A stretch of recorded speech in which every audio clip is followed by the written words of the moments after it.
Greetings everyone, my name is Tommy the Keyblade Master and welcome to my channel. Now it's time for another one of my Zelda blogs. This time we're going to be going to the Sky Temple.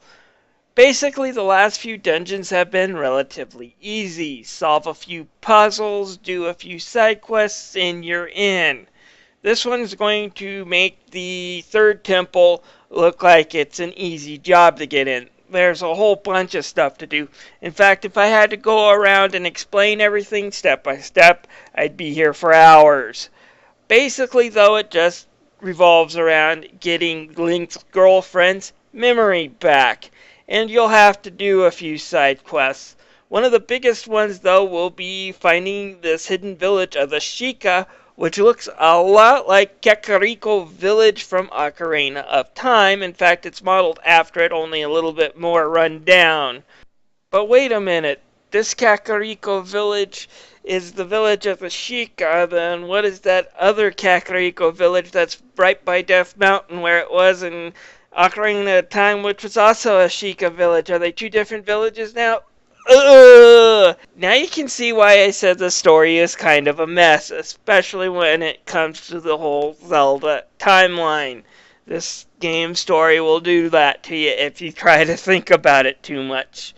Anyways, after you do get Link's girlfriend's memory back, the game introduces us to the Triforce hunting quest for Twilight Princess. Fortunately, it's fairly painless compared to what it was in Wind Waker. Basically, you'll have to find and move some owl statues so you can finish this book that you're going to need to get a cannon. Yes, it's a lot of busy work, but it is a fun romp around Hyrule, and some of the puzzles are interesting. They're all marked out well on your map, so finding them and completing the puzzles isn't too hard. It takes about half an hour's worth of work. Like I said, fairly easy when you compare it to the GameCube version of Wind Waker. Trust me on that. Alright, our whole purpose of moving these statues and finishing that book is so we can get into a secret room underneath Kakariko Village and find a cannon, which we will move to Lake Hylia and then have to pay 300 rupees to get it fixed. Hop in the cannon and we'll be blasted off into the sky, and rather than becoming a bloody grease pot on the Hyrule Castle walls or the desert, Link manages to find a temple in the skies that is just filled with these things. There's a whole city filled with these things. I'm not sleeping tonight, folks, knowing that. Anyways, like most of the typical last MacGuffin dungeons in the Legend of Zelda series, this dungeon is just freaking huge and overly complicated.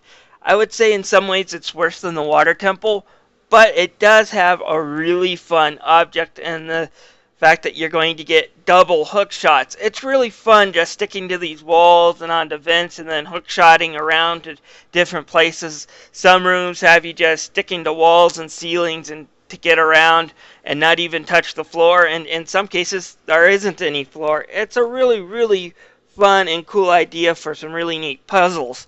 That said, if you ever get stuck and need to backtrack anywhere, you're kinda screwed. As far as the boss goes, it's actually kind of fun. You will have to use the double hook shots to get up high enough so you can latch onto its tail and bring him down.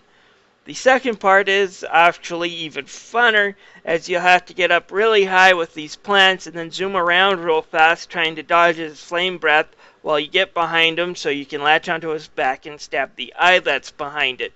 Once you finish off that eye, the entire dragon goes poof and you collect our last MacGuffin. Well, now that we got all of Midna's mirror pieces and shadow pieces, it's time to head off to the Twilight Realm so we can get to the penultimate dungeon and finish off Zant, which will be my next blog entry.